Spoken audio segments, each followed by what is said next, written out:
ಹ್ಞೂ ಆಂಧ್ರ ಸ್ಟೈಲ್ ಉಪ್ಪಿನಕಾಯಿ ಹೇಗೆ ಮಾಡೋದು ಅಂತ ತೋರಿಸ್ಕೊಡ್ತೀನಿ ನೋಡಿ. ಇದು 1 ವರ್ಷದವರೆಗೂ ಇಟ್ಟರು ಏನೂ ಕೆಡೋದಿಲ್ಲ ಇದು. ನಾನೊಂದು 12 ಮಾವಿನಕಾಯಿ ತೊಗೊಂಡಿದ್ದೀನಿ ಮೀಡಿಯಮ್ ಸೈಜು. ಚೆನ್ನಾಗಿ ತೊಳೆದು ತ್ಯಾವ ಇಲ್ದಂಗೆ ಈ ಥರ ಕಟ್ ಮಾಡಿ ಇಟ್ಕೊಂಡಿದ್ದೀನಿ. ಇದಕ್ಕೆ ಬೇಕಾಗಿರೋ ಐಟಮ್ಸ್ ಏನು ಅಂದರೆ 1/4 ಕಪ್ಪಷ್ಟು ಉಪ್ಪು, 1 ಕಪ್ ಅಚ್ಕಾರದ ಪುಡಿ, ಮೆಂತ್ಯ ಮತ್ತು ಜೀರಿಗೆ ರೋಸ್ಟ್ ಮಾಡ್ಕೊಂಡು ಹುರ್ಕೊಂಡಿರೋದು.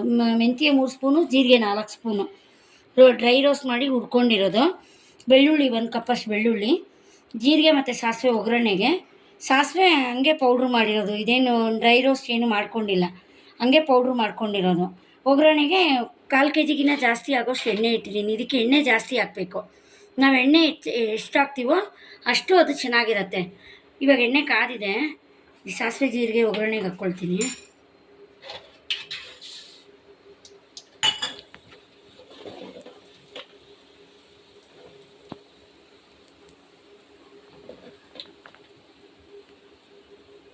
ಇದು ಸ್ವಲ್ಪ ಚಿಟಪಟ ಅಂದಮೇಲೆ ಹಂಗೆ ಖಾರದ ಪುಡಿ, ಉಪ್ಪು ಎಲ್ಲ ಇದಕ್ಕೆ ಹಾಕಿ ಮಿಕ್ಸ್ ಮಾಡಿಕೊಂಡು ಮಾವಿನಕಾಯಿಗೆ ಹಾಕಿ ಮಿಕ್ಸ್ ಮಾಡಬೇಕು.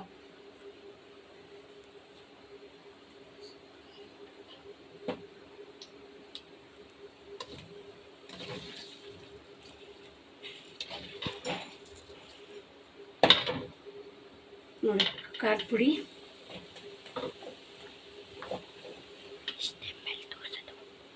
ಬೆಳ್ಳುಳ್ಳಿ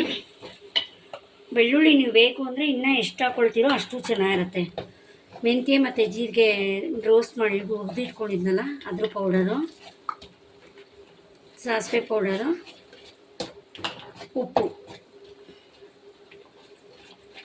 ಉಪ್ಪು ಬೇಕಾದರೆ ಕಮ್ಮಿ ಅನಿಸಿದ್ರೆ ಆಮೇಲೆ ಒಂದು ಸ್ವಲ್ಪ ನೋಡ್ಕೊಂಡು ಹಾಕ್ಕೊಳ್ಳಿ. ಸಾಕು, 1/4 ಕಪ್ಪಷ್ಟು ಹಾಕ್ಕೊಂಡಿದ್ದೀನಿ. ತೊಗೊಂಡಿದ್ರಲ್ಲಿ ಇನ್ನೂ ಮಿಕ್ಸಿದ್ದೀನಿ. Stove off ಮಾಡ್ಕೊಂಡ್ಬಿಡ್ಬೇಕು.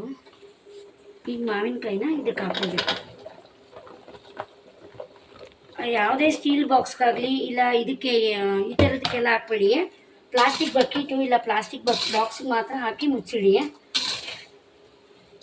ನೋಡಿ ಕಲರೆಲ್ಲ ಎಷ್ಟು ಚೆನ್ನಾಗಿ ಬಂದಿದೆ ಅಂತ. ಈ 1 ವರ್ಷದವರೆಗೂ ಇಟ್ಕೊಂಡು ತಿಂದರೂ ಏನೂ ಆಗೋದಿಲ್ಲ. ಅನ್ನ, ಉಪ್ಪಿನಕಾಯಿ, ತುಪ್ಪ ಹಾಕ್ಕೊಂಡು ತಿಂದ್ಬಿಟ್ರೆ ಸಾಕು, ಬೇರೆ ಏನೂ ಬೇಡ. ಈ ಉಪ್ಪಿನಕಾಯಿ ಅಂತೂ ನಮ್ಮ ಮನೇಲಿ ಎಲ್ರಿಗೂ ಇಷ್ಟ. ಎಲ್ಲರೂ ಇಷ್ಟಪಟ್ಟು ಕೇಳಿಸ್ಕೊಂಡು ಮಾಡಿಸ್ಕೊಂಡು ತಿಂತಾರೆ. ಇದನ್ನು ಇವಾಗ ಹಿಂಗೆ ಮುಚ್ಚಿಟ್ಬಿಟ್ಟು ನಾಳೆ ಈ ಬಾಕ್ಸ್ಗೆ ಹಾಕಿ ನಾಳೆ ಬೆಳಿಗ್ಗೆ ಮತ್ತೆ ತೆಗೆದು ತೋರಿಸ್ತೀನಿ ಹೆಂಗಾಗಿದೆ ಅಂತ ಹೇಳಿ. ಎಲ್ಲ ಮಿಕ್ಸ್ ಮಾಡಿದ್ಮೇಲೆ ನೋಡಿ ಈ ಥರ ಕಲರ್ ಬಂದಿದೆ. ಇದಕ್ಕೆ ಕೈ ಹಾಕೋದು ಆ ಥರ ಎಲ್ಲ ಮಾಡಬಾರ್ದು, ಮತ್ತು ಪರ್ಕೆ ಅದನ್ನೆಲ್ಲ ಟಚ್ ಮಾಡಬಾರ್ದು. ಇದನ್ನು 2 ದಿವಸ ಬಿಟ್ಟರೆ ತುಂಬ ಚೆನ್ನಾಗಾಗಿರುತ್ತೆ. ಇವಾಗ ಕ್ಲೋಸ್ ಮಾಡಿ ಇಡ್ತೀನಿ, ಮತ್ತೆ ನಾಳೆ ಓಪನ್ ಮಾಡಿ ತೋರಿಸ್ತೀನಿ ಹೆಂಗಾಗಿದೆ ಅಂತ ಹೇಳಿ. ಇದು ಮೊನ್ನೆನೇ ಕಂಟಿನ್ಯೂಷನ್ ಬ್ಲಾಗ್ ಉಪ್ಪಿನಕಾಯಿ ಮಾಡಿದ್ವಲ್ಲ ಅದರದ್ದು ನೋಡಿ, ಕಲಿಸಿ ತೋರಿಸ್ತೀನಿ ಯಾವ ರೀತಿ ಆಗಿದೆ ಅಂತ. ನೋಡಿ ಈ ರೀತಿ ಇದೆ. ಉಪ್ಪು ಕಮ್ಮಿ ಇದ್ದರೆ ನೋಡ್ಕೊಂಡು ಹಾಕ್ಕೊಳ್ಬೋದು.